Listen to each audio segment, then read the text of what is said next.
What does Freakum Dress, Flavor Flav, Steph Curry, and French bulldogs have in common? Once again, another episode of Insecure.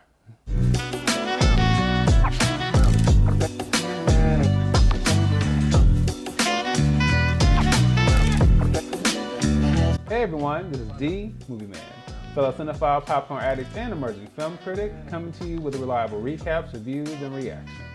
And today, of course, I'm coming to you all with another episode of Insecure, Season 5, Episode 5, Surviving. Okay? This episode was directed by Kerry Washington, who you all may be familiar with for various reasons, but she also directed the episode Low Key Trying from last season. I think the theme of this episode, of course, is survival, but in that, I think it has to do with how we navigate life in unprecedented circumstances and how often we have to keep scratching and surviving, shout out to Good Times, and progressing in life even when we're unsure and even when the circumstances are less than ideal. And we see one character in particular that is dealing with that in this episode. So, we open up this episode with Molly riding somebody's face as the song You Around by Spencer plays in the background. Good old HBO. However, the good times quickly come to an end when Molly receives an emergency text from her family. She rushes over to the hospital where her father, her two brothers, and her aunt, and they're all trying to figure out what's going on with Carol, who is Molly's mom. Well, they get a very unexpected update. The doctor lets them know that the situation is very dire and it would be best if they said their goodbyes right now. And as soon as he said that, I was like, and no, I was not wrong as far as what I was thinking, because they step into the room and they're like, this is not Carol Carter. The doctor is saying like, oh, when it's stroke, it can have a very unexpected impact on the person. It can age them. They're like, this is not Carol Carter. It gets worse when the Lowry family, who is the actual family of the patient, arrives, and the doctor realizes he has made a mistake. And everyone is just standing there very awkwardly, and Molly's brother Curtis is like, sorry for your impending loss. And I was just thinking, can a doctor get sued for negligence in that situation? Or would it take something a bit more serious? I mean, at the very least, he deserves to get cussed out from head to toe and all the way up again, because why? I actually heard that this whole scene might have been a very comedic nod to the unequal treatment that Black women face when it comes to the medical field, which sadly I can understand because it is a very real thing. So it turns out that Carol has had a stroke and she is stable, but she is not conscious, and it is not clear at all as to when she will be again. Molly's father admits that he hadn't finished planning out their estate. Molly is frustrated because it's like, I was on you guys about this, and now look. And she also finds out that this is not the first time that her mother has had a stroke, and she's even more furious. It's like, and I'm just like, what is up with the communication? I understand that as parents, you feel like you've gotten things all under control, you can handle it, but clearly you don't, because all of this has happened. So I could totally understand why Molly was just like at her wit's end. But there's no time to fully deal with that moment because she gets interrupted by Torian, and Torian is just calling to check in and make sure she's able to complete the presentation for the retreat they have coming up. Torian said it's totally fine to hand it off to somebody else, but Molly, being Molly, she's like, no, I can handle it. I got it under control. And I empathize because I understand with all this going on, like it's that desire to just achieve, you know what I'm saying? It's just like, no, like I can handle it, but sometimes you have to know when to back off. You have to learn when to say no. My mom tells me that all the time. I'm always trying to squeeze a bunch of tasks or responsibilities, or just there are certain things I'm trying to do all at one time. It doesn't even have to be work. It can just be like, I want to, hang out and do this, and I want to do this. And she often tells me, like, look, sometimes you just can't do it all. You just have to say, you know what, another time for this thing, and, I'll focus on these couple of things here. But trying to do it all, not the move. Elsewhere, Issa is in the middle of kicking it with Nathan, and they are in the midst of mapping out their plans for the day when Issa decides to call Molly, and she finds out, of course, everything that's going on. So Issa rushes over and she is there for Molly, and she is just trying to see like, hey, what can I do? I am here to help. Just let me know.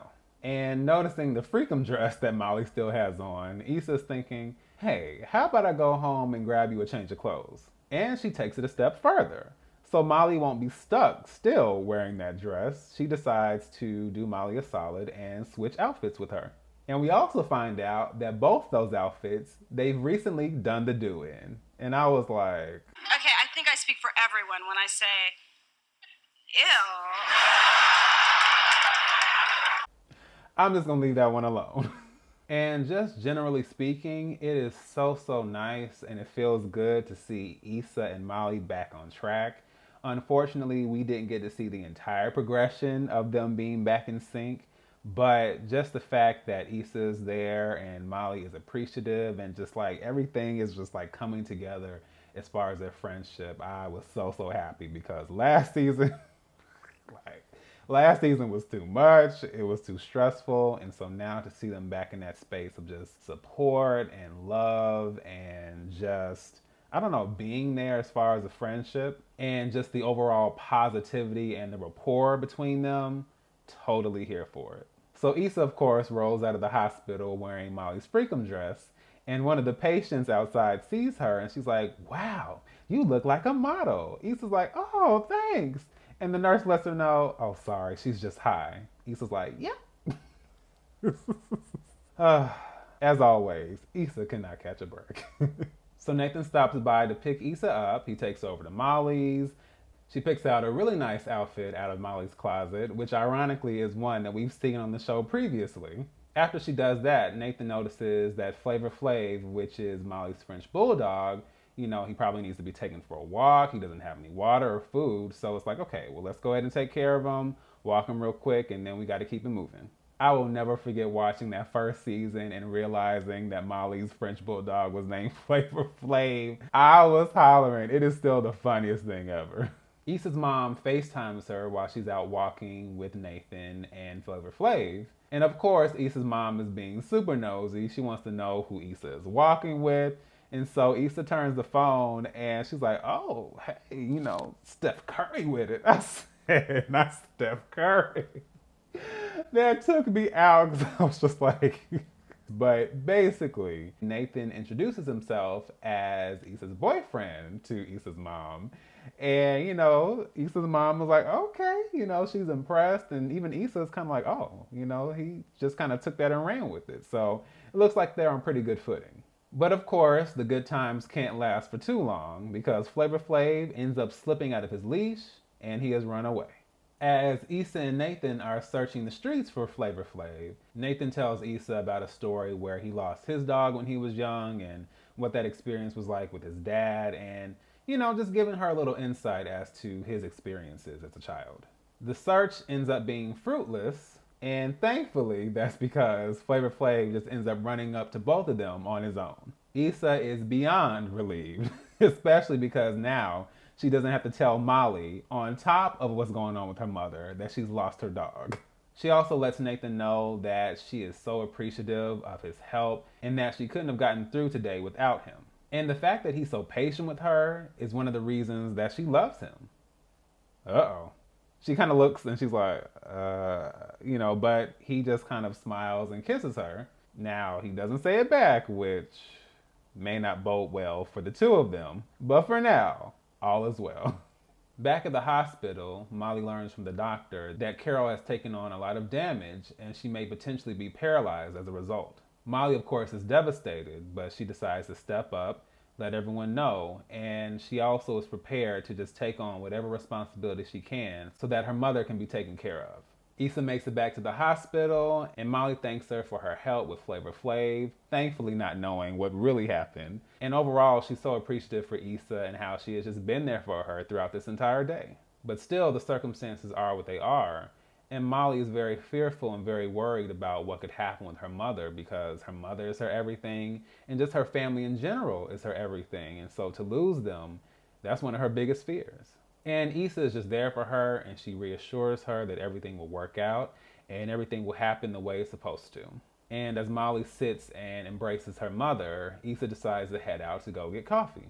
And on her way there, she spots the last person that she would even remotely expect to see in the same hospital as her. It is none other than Lawrence, Condola, and baby Elijah.